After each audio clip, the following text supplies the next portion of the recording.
Hello students, મારી YouTube channel physics by Rathod Sharma તમારું સ્વાગત છે. બાર સાયન્સની અંદર ચેપ્ટર નંબર 2 એનો પાર્ટ 1 સ્થિતિમાન આપણે પૂર્ણ કર્યો. વિદ્યુત સ્થિતિમાનની સમજૂતી આપણે મેળવી લીધી. હવે આપણે પાર્ટ 2 તરફ આગળ વધીએ છીએ, કેપેસિટન્સ. તો કેપેસિટન્સ શું છે એને આપણે સમજીએ. તો કેપેસિટન્સ ને સમજતા પહેલા આપણે લાસ્ટ લેક્ચરની અંદર ધાત્વિક સુવાહકો જે હોય છે એની બાહ્ય ક્ષેત્રમાં કેવા પ્રકારની વર્તણૂક હોય છે એ આપણે સમજ્યા. અને મેં એ વખતે તમને કીધેલું કે આ જે ધાત્વિક સુવાહકો છે એના પરથી આપણે ધાત્વિક સુવાહકોનું બાહ્ય ક્ષેત્રમાં જે વર્તણૂક છે એના પરથી આપણે કેપેસિટન્સ તરફ આગળ વધવાનું છે. તો એ કેપેસિટન્સ અને કેપેસિટર એ આપણે સમજીએ. તો તમારી સામે એક વાહક ગોળો છે. અત્યારે શરૂઆતમાં એ વિદ્યુત ભાર વિહીન એક વાહક ગોળો તમને આપેલો છે. હવે આ ગોળા પર આપણે શું કરીએ છીએ તો કે વિદ્યુત ભાર પ્રસ્થાપિત કરીએ છીએ. તો તમને ખ્યાલ હશે જ્યારે ગોળા પર વિદ્યુત ભાર પ્રસ્થાપિત કરવામાં આવે તો વિદ્યુત ભાર સમાન રીતે વહેંચાય છે. પહેલા આપણે પ્લસ વિદ્યુત ભાર વહેંચ્યો, પછી બીજો પ્લસ વિદ્યુત ભાર, આમ આપણે શું કરીએ છીએ વિદ્યુત ભાર વહેંચતા જઈએ છીએ. હવે ગોળો વાહક હોવાના લીધે વિદ્યુત ભારનું એની સપાટી પર સમાન રીતે વિતરણ થાય છે. લાસ્ટ લેક્ચરમાં આ બાબત આપણે સમજી ગયા છે. તો આ રીતે વિદ્યુત ભાર શું થાય, ગોળાની વાહક ગોળાની સપાટી પર વહેંચાય છે. હવે જેમ જેમ તમે વિદ્યુત ભાર આ ગોળા પર વાહક ગોળા પર મૂકતા જાવ છો એમ તો વિદ્યુત ભાર મૂકો છો તો શું થશે, તો આપણે જાણીએ છીએ કે વાહક ગોળા પર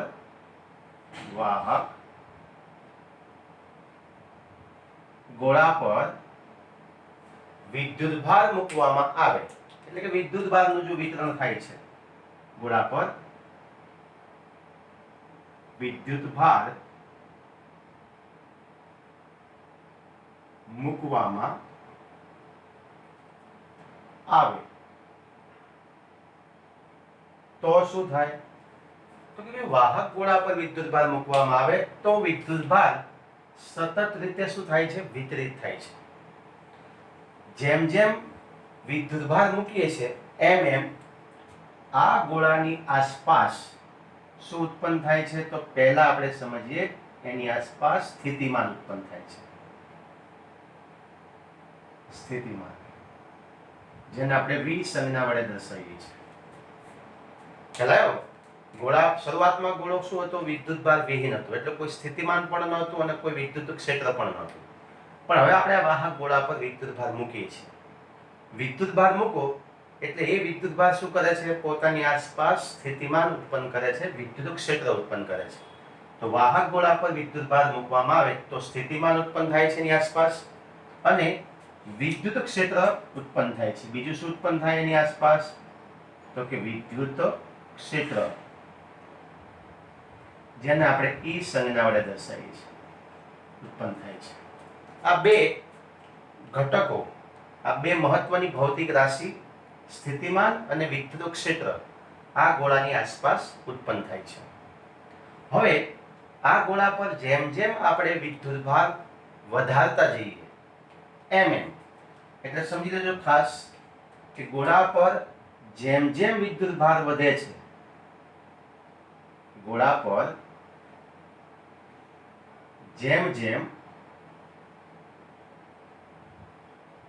વિદ્યુત ભાર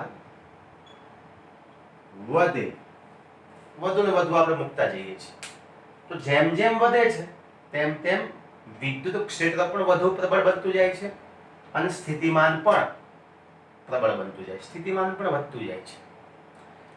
એક સ્થિતિ એવી આવે છે કે આ ગોળા પર એટલો બધો વિદ્યુત ભાર પ્રસ્થાપિત થઈ જાય છે અથવા આપણે વિદ્યુત ભાર મૂકી દઈએ છીએ કે એના વડે ઉત્પન્ન થતું વિદ્યુત ક્ષેત્ર આસપાસની જે હવા છે એનું આયનીકરણ શરૂ કરે છે.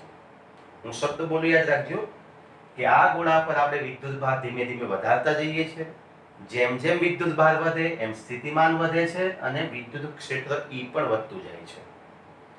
એક સ્થિતિ એવી આવે છે કે ગોળા પર આપણે એટલો વિદ્યુત ભાર પ્રસ્થાપિત કરી દઈએ છીએ કે એ ગોળા વડે ઉત્પન્ન થયેલું વિદ્યુત ક્ષેત્ર આસપાસની જે હવા છે એ હવાનું આયનીકરણ શરૂ કરે છે. મતલબ કે ગોળાનું વિદ્યુત ક્ષેત્ર એટલું પ્રબળ બની જાય છે, એટલું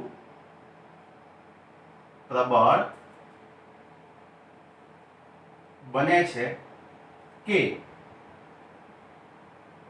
તે હવાનું આયનીકરણ શરૂ કરે છે.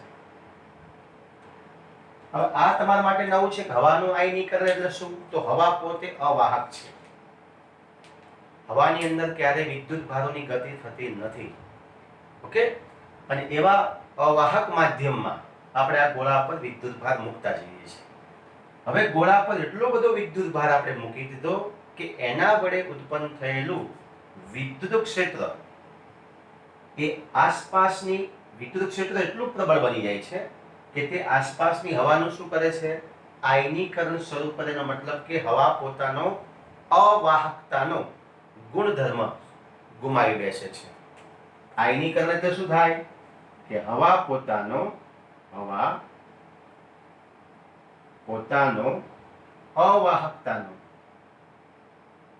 અવાહકતાનો ગુણધર્મ ગુમાવી બેસે છે. બરાબર? શું થાય છે? અવાહકતાનો ગુણધર્મ ગુમાવી બેસે. તો હવાનું આયનીકરણનો મતલબ હવા પોતાનો અવાહકતાનો ગુણધર્મ શું કરે છે? ગુમાવે છે. ગુણધર્મ શું કરે છે? તો કે ગુમાવે છે. જેને આ હવા પોતાનો અવાહકતાનો જે ગુણધર્મ ગુમાવે છે એને ડાઇલેક્ટ્રિક બ્રેકડાઉન કહેવામાં આવે છે. આને શું કહેવાય? હવા પોતાનો અવાહકતાનો ગુણધર્મ ગુમાવી બેસે આ ઘટનાને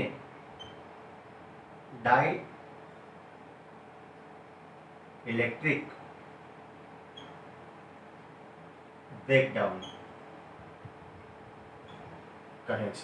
શું કહેવામાં આવે છે? કે ગોળાનું વિદ્યુત ક્ષેત્ર એટલું પ્રબળ બને છે કે તે હવાનું આયનીકરણ શરૂ કરે છે. હવાનું આયનીકરણ એનો મતલબ થાય હવા પોતાનો જે અવાહકતાનો ગુણધર્મ છે એ ગુમાવી બેસે છે, જેને ડાઇલેક્ટ્રિક બ્રેકડાઉન કહે છે. હવે શું થાય? હવાનું આયનીકરણ થયા પછી શું થશે? તો હવે આ ગોળા પર કોઈ વધારાનો વિદ્યુત ભાર આપણે મૂકી શકતા નથી. થશે શું એનાથી? કદાચ આપણે વિદ્યુત ભાર મૂકીએ છીએ તો હવાનું આયનીકરણ થયું હોવાના લીધે વિદ્યુત ભાર શું થવા લાગે છે? લીક થવા લાગે છે. હવે જો ગોળા પર વધારાનો વિદ્યુત ભાર મૂકવામાં આવે, જો ગોળા પર વધારાનો વિદ્યુત ભાર મૂકવામાં આવે તો શું થશે? તો હવે ગોળા પરનો જે વધારાનો વિદ્યુત ભાર છે એ હવાના આયનીકરણના લીધે લીક થવા લાગે છે. મતલબ શું થાય છે? ગોળા પરનો વધારાનો વિદ્યુત ભાર મૂકવામાં આવે તો એ શું થવા લાગે છે? તો લીક થવા લાગે છે. શું થવા લાગે? લીક થવા લાગે છે. બરાબર? લીક થવા લાગે છે. મતલબ શું થયાનો? વિદ્યુત ભાર લીક થવા લાગે. લીક ક્યાં થશે? તો કે હવામાં. કારણ કે હવાએ પોતાનો અવાહકતાનો ગુણધર્મ શું કર્યો? ગુમાવી દીધો આયનીકરણના લીધે. એને કહેવાય ડાઇલેક્ટ્રિક બ્રેકડાઉન. મતલબ કે હવે આ ગોળો વધારાનો વિદ્યુત ભાર સંગ્રહ કરી શકતો નથી. આ ઘટનાને ડાઇલેક્ટ્રિક બ્રેકડાઉન કહે છે. હવે એની પ્રોપર વ્યાખ્યા શું છે? ડાઇલેક્ટ્રિક બ્રેકડાઉન કોને કહેવામાં આવે છે? ડાઇલેક્ટ્રિક બ્રેકડાઉન એટલે શું? તો એની વ્યાખ્યા, તો ડાઇલેક્ટ્રિક બ્રેકડાઉન એટલે શું? હવાનું આયનીકરણ. એની પ્રોપર ડેફિનેશન શું હોઈ શકે? તો ગોળા પર વધારાનો વિદ્યુત ભાર મૂકવામાં આવે તો એ લીક થવા લાગે છે. મતલબ કે ગોળા પર હવે કોઈ વધારાનો વિદ્યુત ભાર, ગોળો વધારાનો વિદ્યુત ભાર સંગ્રહ કરી શકતો નથી. શું થાય? વિદ્યુત ભારનો સંગ્રહ કરી શકતો નથી. ગોળો હવે કોઈ પણ વધારાનો વિદ્યુત ભાર સંગ્રહ નહીં કરી શકે. પરંતુ આખી પ્રોસેસમાં જેમ જેમ તમે વિદ્યુત ભાર મૂકો છો તેમ તેમ સ્થિતિમાન વધે છે, વિદ્યુત ક્ષેત્ર શું થાય છે? વધતું જાય છે. આ સમગ્ર પ્રક્રિયા દરમિયાન વિદ્યુત ભાર મૂકવામાં આવતો વિદ્યુત ભાર Q અને વિદ્યુત સ્થિતિમાન V જે છે, આ સમગ્ર પ્રક્રિયામાં યાદ રાખજો, આ સમગ્ર પ્રક્રિયામાં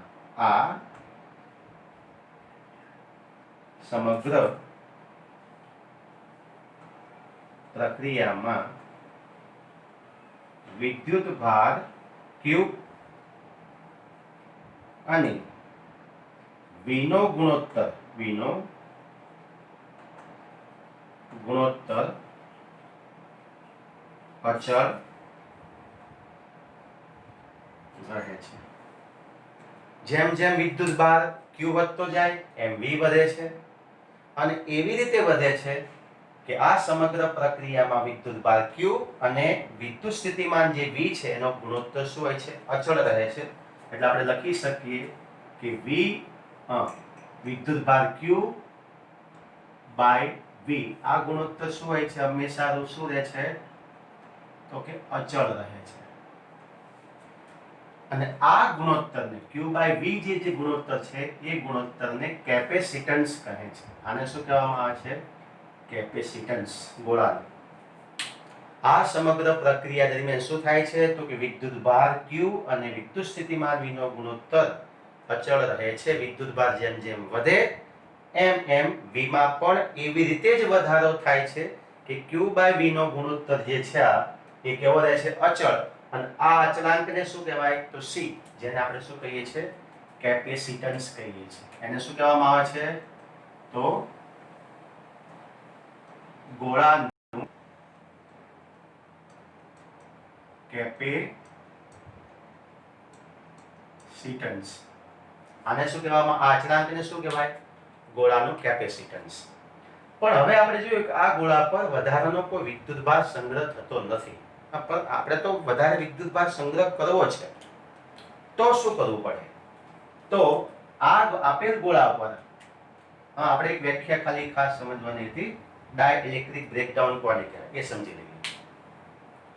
તો કોઈ અવાહક માધ્યમ, જે તમને પ્રોપર આપ્યું, કોઈ અવાહક માધ્યમ જે મહત્તમ વિદ્યુત ક્ષેત્ર સુધી, હું લખતો નથી, ટાઈમ બગડે છે એટલે હું મૌખિક બોલી જાઉં છું કે કોઈ અવાહક માધ્યમ જે મહત્તમ વિદ્યુત ક્ષેત્ર સુધી પોતાનો અવાહકતાનો ગુણધર્મ જાળવી રાખે તે મહત્તમ વિદ્યુત ક્ષેત્રને તે અવાહક માધ્યમની ડાઇલેક્ટ્રિક બ્રેકડાઉન સ્ટ્રેન્થ કહેવામાં આવે છે, અથવા એને ડાઇલેક્ટ્રિક બ્રેકડાઉન કહેવાય.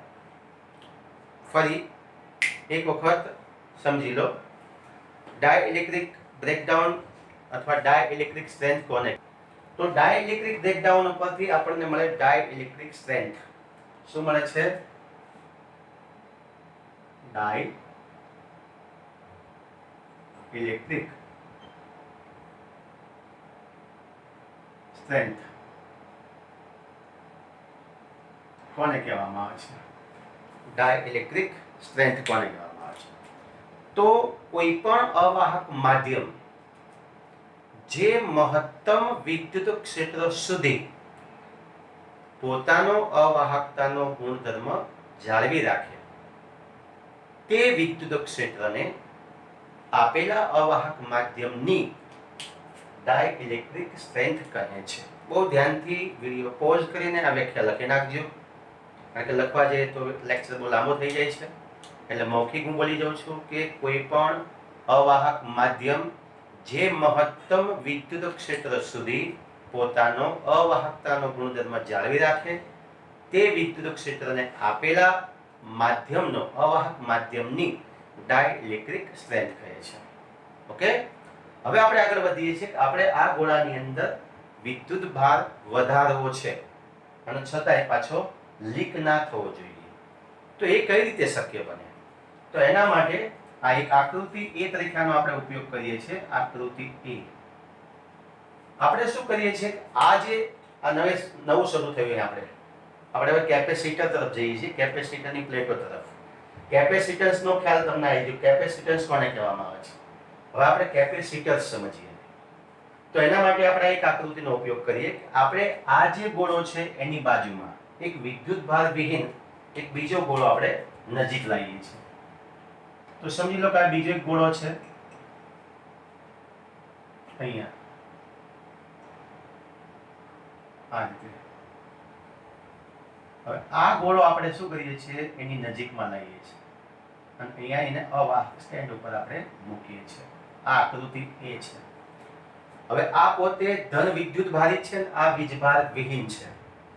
જ્યારે આ ગોળાને પહેલા ગોળાની નજીક લાવવામાં આવે તો આપણે જાણીએ છીએ કે હવે આ જે વિદ્યુત ભાર છે બધો એ શું થશે, તો આ બાજુ સંગ્રહિત થઈ જશે અને આ વિદ્યુત ભાર જે વિદ્યુત ભાર વિહીન જે ગોળો હતો એનું વિદ્યુત ભાર પ્રેરિત કરે છે. મતલબ કે આ બાજુ શું થશે, એનો ઋણ વિદ્યુત ભાર આ ધન વિદ્યુત ભારથી અંદર રહેલા ઇલેક્ટ્રોન એના તરફ આકર્ષાય છે. જેટલો ઋણ વિદ્યુત ભાર છે એટલો જ આ બાજુ શું થશે, ધન વિદ્યુત ભાર શું થાય, ખુલ્લો થાય છે. તો આમ પહેલો જે આપણો આપેલો જે પહેલો ગોળો હતો એ ગોળાની નજીક જો એક વિદ્યુત ભાર વિહીન એક ગોળો નજીક લાવવામાં આવે તો એ પ્રથમ ગોળો એ બીજા ગોળાનું શું કરે છે, વિદ્યુત ભાર પ્રેરિત કરે છે. એટલે તમે જો બંને બાજુ ઋણ વિદ્યુત ભાર અને ધન વિદ્યુત ભાર પ્રસ્થાપિત થાય છે. હવે શું કરવાનું છે, તો હવે આ જે બીજો ગોળો છે એને આપણે પૃથ્વી સાથે જોડાણ કરવાનું છે અથવા પૃથ્વી સાથે કોઈ પણ તાર મારફતે એને જોડી દેવાનો છે. તો એના માટે હું આકૃતિ દોરું છું અહીંયા બીજી કે આપણો પહેલો આપેલો ગોળો નામ આપી દઈએ. આ ગોળો એ છે, આ બી. આ આપણો પ્રથમ ગોળો એ અને આ આપણો બીજો ગોળો છે બી. બરાબર? બંને અવાહક સ્ટેન્ડ ઉપર આપણે મૂકેલા છે. હવે શું થાય છે, તો આ જે અહીંયા ઋણ વિદ્યુત ભાર છે અને અહીંયા કયો વિદ્યુત ભાર હતો, ધન વિદ્યુત ભાર. અહીંયા આપણે એનું શું કરીએ છીએ, વિદ્યુત ભારને પૃથ્વી સાથે ગ્રાઉન્ડ કરીએ છીએ. તો એના લીધે શું થાય, પૃથ્વી પોતે ઇલેક્ટ્રોનનો એક મોટો સૌથી મહત્તમ ઇલેક્ટ્રોનનો સંગ્રહ સ્ત્રોત છે. તો પૃથ્વી આ શું છે આપણા માટે, આ પૃથ્વીમાં ગ્રાઉન્ડ કરીએ છીએ આપણે. તો પૃથ્વીમાં રહેલા જે ઇલેક્ટ્રોન છે એ ઇલેક્ટ્રોન અહીંથી શું થાય છે, ગતિ કરીને આ બધા જ ધન વિદ્યુત ભારો છે એને શું કરી નાખે છે, તો આ બધા જ ઇલેક્ટ્રોનને તટસ્થ કરે છે. શું કરે છે, તટસ્થ. એટલે કે જ્યારે જે બી નામનો ગોળો છે એને પૃથ્વી સાથે જ્યારે તાર વડે જોડવામાં આવે તો પૃથ્વીની અંદર રહેલા ઇલેક્ટ્રોન તાર મારફતે ગોળા પર આવે છે અને ગોળા પરના ધન વિદ્યુત ભારને શું કરે છે, તટસ્થ કરે છે.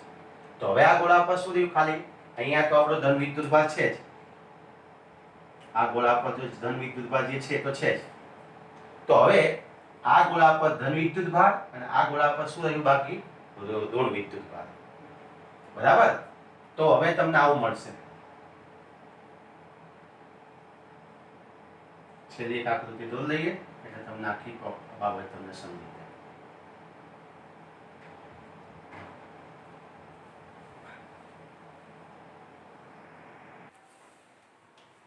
ચાલો હા, તો અહીંયા બે ગોળા તમારી સામે મૂકેલા છે.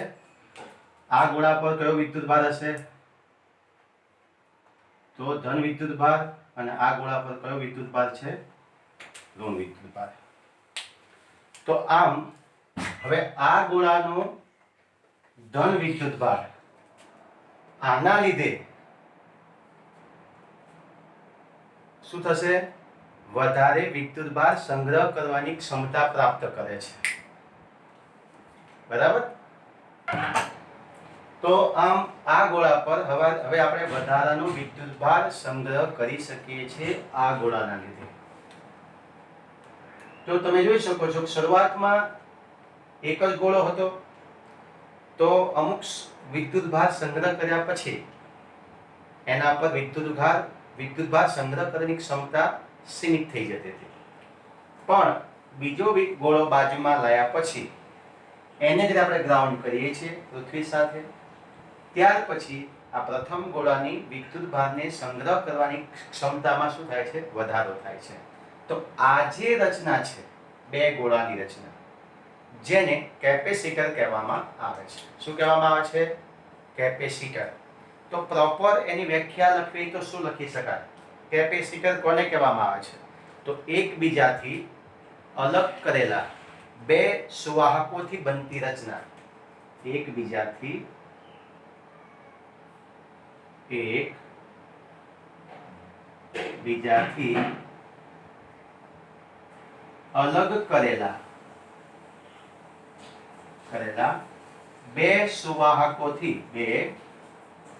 કરેલા બે સુવાહકોથી બનતી રચનાને કેપેસિટર કહે છે. એકબીજાથી અલગ કરેલા બે સુવાહકોથી બનતી રચનાને શું કહેવામાં આવે છે? કેપેસિટર કહે છે. આ સમગ્ર ફરી યાદ દેવડાવું છું. આ જે આપણે પ્રક્રિયા કરી, શરૂઆતમાં આ પ્રક્રિયા કરીએ છીએ કેપેસિટન્સ માટેની, એ વખતે પણ Q/V નો ગુણોત્તર અચળ રહે છે, જેને ગોળાનું કેપેસિટન્સ કહેવામાં આવે છે. પછી આપણે શું કર્યું? બીજો એક વિદ્યુતભાર વિહીન ગોળો નજીક લાવીએ છીએ અને આખી પ્રક્રિયા સમજ્યા. આ દરમિયાન પણ વિદ્યુતભાર Q અને વિદ્યુત સ્થિતિમાન V નો ગુણોત્તર શું રહે છે? અચળ રહે છે, જેને આ બે ગોળાનું શું કહેવામાં આવે છે? કેપેસિટન્સ કહેવામાં આવે છે. તો આ સમગ્ર પ્રક્રિયા દરમિયાન પણ Q અને V નો ગુણોત્તર કેવો? અચળ, જેને શું કહેવામાં આવે છે? C. તો C = Q/V, જેને કેપેસિટન્સ શોધવા માટેનું સમીકરણ કહેવામાં આવે છે. કેપેસિટન્સ જેનું હોય છે એને કહેવાય કેપેસિટર. તો એની વ્યાખ્યા શું આપણે લખી? એકબીજાથી અલગ કરેલા બે સુવાહકોથી બનતી રચનાને કેપેસિટર કહેવામાં આવે છે. તો આ બે ગોળાઓ, એક ધન ભારિત ગોળો, એક ઋણ ભારિત ગોળો, આ બંને ગોળાથી બનતી જે રચના છે જેને શું કહેવામાં આવે છે? કેપેસિટર કહેવામાં આવે છે. ખ્યાલ આવી ગયો? આ થઈ ગઈ કેપેસિટરની વ્યાખ્યા. ચલો એનું એકમ શું બનશે? તો કેપેસિટરનો એકમ, એનું એકમ છે આના ઉપરથી આપણે લખીએ તો Q/V. Q નો એકમ, વિદ્યુતભારનો એકમ શું છે? તો કે કુલમ્બ. કુલમ્બ પ્રતિ વિદ્યુત સ્થિતિમાન માટે વોલ્ટ. તો કુલમ્બ પ્રતિ વોલ્ટ. પણ આ જે એકમ છે એને માઇકલ ફેરેડે નામના વૈજ્ઞાનિકની યાદમાં એને ફેરેડ તરીકે ઓળખવામાં આવે છે. મતલબ કે કેપેસિટન્સ જે છે એનો એકમ શું છે? કુલમ્બ પ્રતિ વોલ્ટ = ફેરેડ. પણ આ એકમ બહુ જ મોટો એકમ છે. વ્યવહારમાં એના નાના એકમો વપરાય છે, જેમ કે પહેલું છે માઇક્રોફેરેડ. બરાબર? 1 માઇક્રોફેરેડ = કેટલા ફેરેડ થાય? તો કે 10⁻⁶ ફેરેડ. પછી એને આગળ ચાલીએ તો 1 નેનોફેરેડ 10⁻⁹ ફેરેડ. પછી પિકોફેરેડ 1 પિકોફેરેડ 10⁻12 ફેરેડ. તો આવા નાના એકમો વ્યવહારમાં ખાસ વપરાતા હોય છે, કારણ કે ફેરેડ એકમ ખૂબ જ મોટો એકમ છે. હવે આપણે વાત કરીએ કે આ કેપેસિટરનો વિદ્યુતભાર કોને ગણવો અને એની સ્થિતિમાન કોને ગણવો? તો જે મેં કીધું એકબીજાથી અલગ કરેલા બે સુવાહકોથી જે બનતી રચના છે એને કેપેસિટર કહેવાય. તો આ કેપેસિટરનો વિદ્યુત ભાર કેટલો? તો ધન પ્લેટના વિદ્યુત ભાર, યાદ રાખજો, ધન ગોળાના, અહીંયા ગોળો છે એટલે ધન ગોળાના વિદ્યુત ભારને કેપેસિટરનો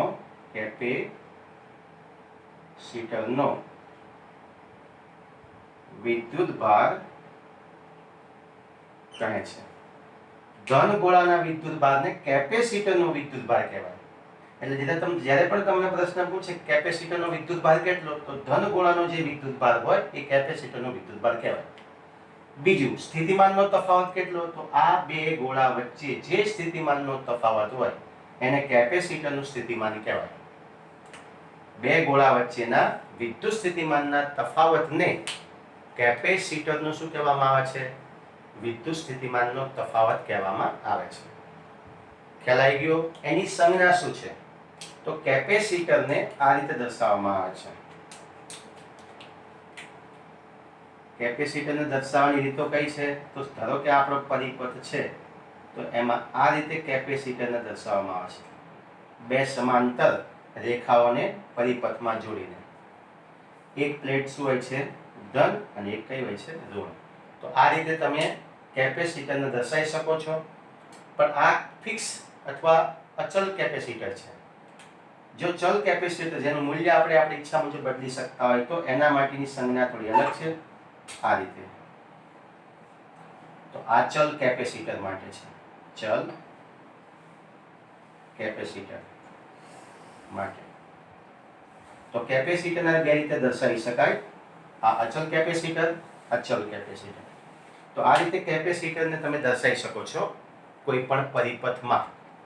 હવે આપણે ગોળાનો ઉપયોગ કર્યો છે, પણ તમે જો સૂત્રમાં ક્યાંય ત્રિજ્યા કે કોઈ માપન નહીં આવતું, પરિમાણ નથી આવતું, તો આ જે સૂત્ર છે Q/V, કેપેસિટર C = Q/V જે સૂત્ર છે એ તમે કોઈ પણ કેપેસિટર કોઈ પણ આકાર માટે વાપરી શકો છો. સમાંતર પ્લેટ કેપેસિટર માટે Q/V, C = Q/V, આ સૂત્રનો ઉપયોગ કરી શકો છો. ધારો કે કોઈ એક ગોળો છે પૃથ્વી, તો પૃથ્વી પોતે પણ એક કેપેસિટર છે. તમને એમ થાય તો પૃથ્વી પોતે કેપેસિટર હોય તો એની બીજી પ્લેટ ક્યાં? તો જો આપણે પૃથ્વીને ધન ભારિત ગોળો સમજીએ તો કોઈ અનંત અંતરે કોઈ ઋણ ભારિત ગોળો છે એમ માનીને પૃથ્વી પણ પોતે કેપેસિટર છે એમ આપણે દર્શાવી શકીએ છીએ. ખ્યાલ આવી ગયો? તો આ રીતે કેપેસિટર્સ અને કેપેસિટન્સને આપણે ધ્યાનથી સમજ્યા. જો તમને મારો વિડીયો પસંદ આવ્યો હોય તો તમે મારી ચેનલને ફિઝિક્સ બાય રાઠોડ સરને સબસ્ક્રાઇબ કરજો, લાઈક અને શેર કરજો. મળીએ નેક્સ્ટ લેક્ચરમાં. આનાથી થોડા આગળ કેપેસિટરને વધારે ઊંડાણથી સમજીએ. મળીએ. આવજો. જય હિન્દ.